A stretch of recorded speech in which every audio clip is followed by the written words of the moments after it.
Well, Tony, you must be pleased, and she must be pleased to finally be back on home soil. Yeah, we're both sort of starting a box walk a little bit towards the end, probably more so me than her, but yeah, we're all happy to be home. So Incredibly long trip, wasn't it? Longer than it took to get over there. Yeah, it just seemed to actually just drag right on towards the end. So, yeah, it wasn't too bad. Take us through what happened from Newmarket. You had to fly from Manchester, that's right? Yeah, that's correct. I think it was a two and a bit hour road trip to Manchester. So we actually were off the first day, and the flight was cancelled. So we're already an hour and a half down the road. So we had to turn around and come back and start again the next morning at 6. So it was that sort of knocked us all around a little bit. So because she was ready to get going. So.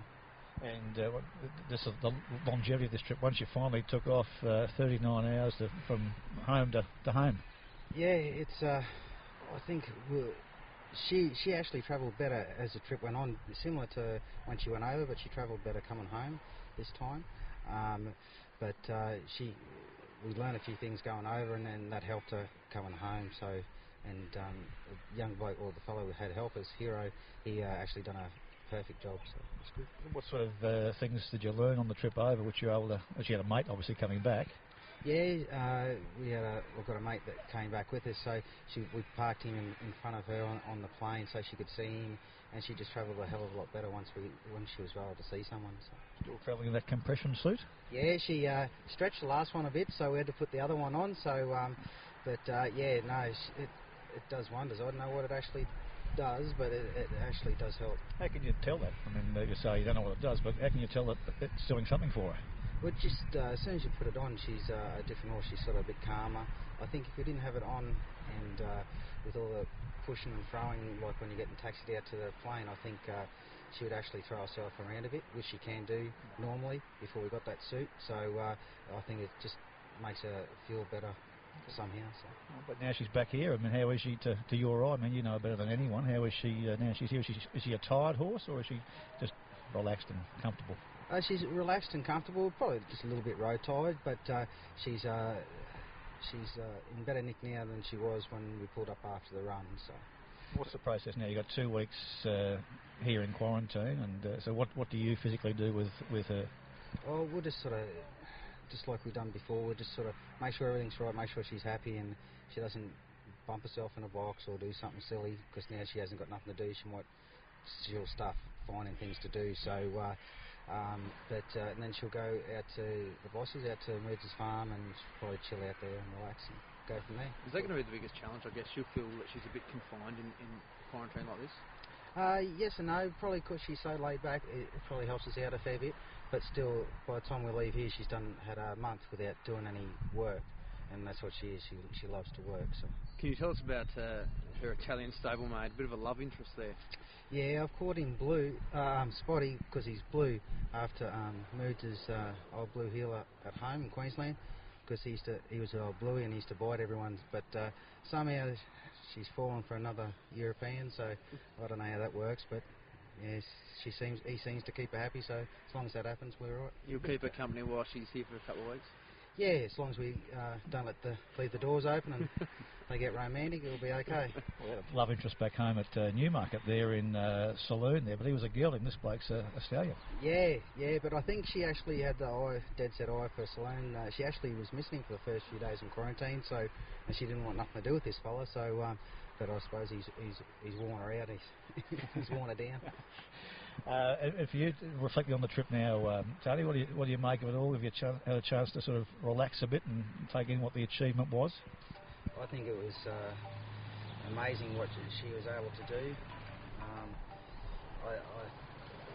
I'm amazed with how they work their horses over there. I think it's beautiful. If any racing person could get to go over there and get to see it, it'd be a lifetime trip. Did all things go to... I mean, obviously the win's a win, and whatever's made of it after that, that's for people to decide, but did everything go to plan, to script, in the whole preparation? Yeah, well, I suppose at the end of the day, if you think about it, she's had 21 days off to herself in 12 months. On the day, Luke made a small error. Everyone makes mistakes. We're all human, so... there's no need to beat him up over, because he would have done it to himself enough. So but we'll still take the piss out of him a little bit. So. I suppose the thing was, the disappointment, if any, was that we didn't get to see the best of Black Caviar, even though it was good enough to beat their best there. I think, like, the way she was going, she was trucking along. I think she at least had a length, if not more. But obviously she's getting older too, and we're told afterwards with the rise, you know, like as soon as you ease up, the horses come back underneath you quite quickly. So, but I'm sure Luke will never make that mistake again. He'll push everything through the line from now on in.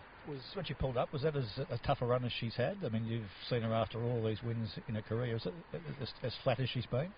Yeah, it drained her a fair bit. She put everything she had into it, because she also had darks for a second effort. So any other horse, any less horse, probably wouldn't pick themselves up and do that in that shorter span, in that quicker time. So probably any other horse would have been done. You know.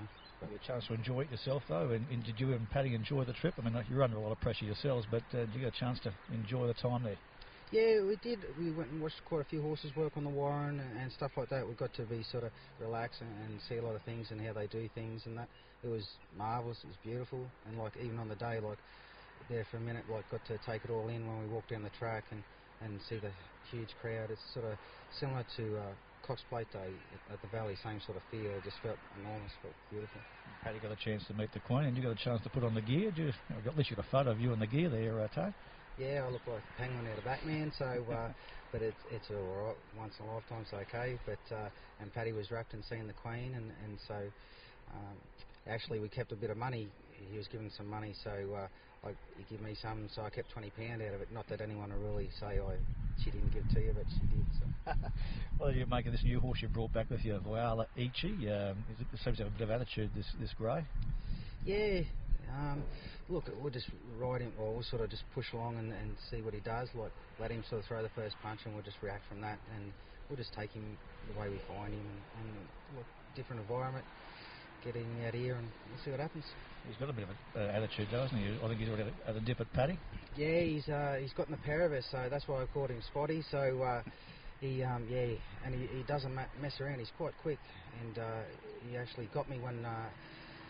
Paddy was on his back. I went to give him a pat and he actually gave me a good bloody chewing. So, but every day we've had with him, we've learned a bit about him, and he's learned a bit about us, and he's actually sort of getting better. I look forward to seeing him. And the most thing you're looking forward to right now, Tony, after such a long haul for yourself?